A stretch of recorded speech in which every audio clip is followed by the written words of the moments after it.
Cricket کی دنیا کا چمکتا ستارہ اور پاکستانی ٹیم کا قیمتی اثاثہ فخر زمان آج کی ہماری اس ویڈیو کا ٹاپک ہے۔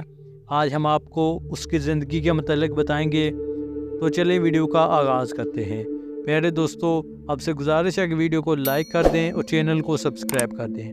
حقیقت میں فخر زمان کا سفر پاکستان نیوی سے شروع ہوتا ہے، لیکن کسے پتا تھا کہ آنے والے دور میں یہ ساری دنیا میں پاکستان کا نام روشن کرے گا۔ فخر زمان کا تعلق پاکستان کے صوبے خیبر پختونخوا سے ہے۔ آپ کی پیدائش 10 اپریل 1990 کو ایک پختون فیملی میں ہوئی۔ ان کے والد ایک سرکاری ملازم تھے، جن کا یہ خواب تھا کہ ان کا بیٹا اچھی تعلیم حاصل کر کے بڑا آدمی بن جائے۔ لیکن وقت گزرنے کے ساتھ ساتھ فخر زمان کا کرکٹ کے میدان سے لگاؤ بڑھتا گیا۔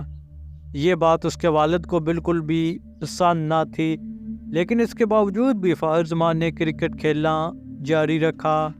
ابتدا میں فخر زمان محلے کی گلیوں میں کرکٹ کھیلا کرتے تھے۔ یہ ان کا جنون ہی تھا جو ان کے سر پر سوار ہو چکا تھا۔ ابتدا میں وہ ٹیپ بال کرکٹ کھیلا کرتے، لیکن ایک دفعہ انہیں ہارڈ بال کھیلنے کا موقع مل گیا۔ یہاں پر انہوں نے اپنے بلے بازی کے ایسے جوہر دکھائے کہ ان کا اپنے علاقے میں نام ہونے لگا۔ ان کی شہرت کے ڈنکے بجنے لگے۔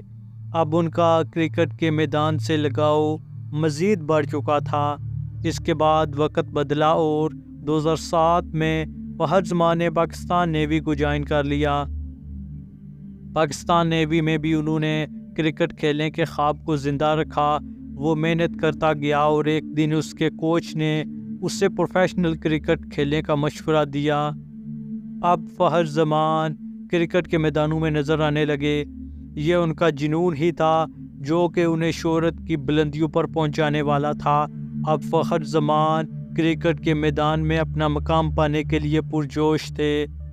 یوں ان کی زندگی میں ایک دن ایسا آیا جب انہوں نے زندگی کا اہم ترین فیصلہ لیا اور پاکستان نیوی کو الوداع کہہ دیا۔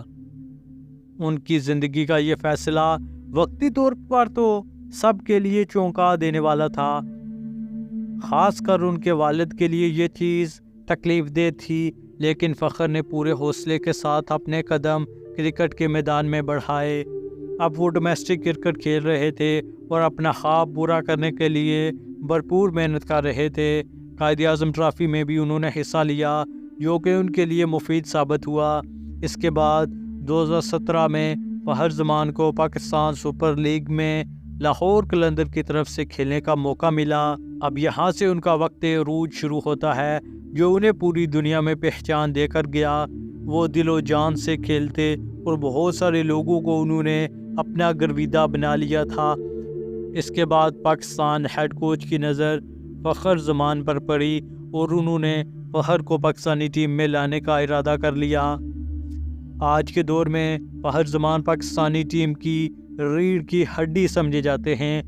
جس میچ میں بھی فخر زمان بڑا سکور کرتے ہیں، پاکستان ٹیم کے حوصلے بلند ہو جاتے ہیں اور پاکستان وہ میچ جیت جاتا ہے، چاہے پاکستان اور بھارت کے درمیان چیمپئنز ٹرافی کا فائنل ہو جس میں فخر زمان نے سینچری سکور کی اور بھارت کا غرور خاک میں ملا دیا، یا حالیہ ورلڈ کپ میں اہم ترین میچ میں فخر زمان کی نیوزی لینڈ کے خلاف سینچری، جس نے ایک مرتبہ پھر نیوزی لینڈ کی سیکیورٹی کا مسئلہ حل کر دیا۔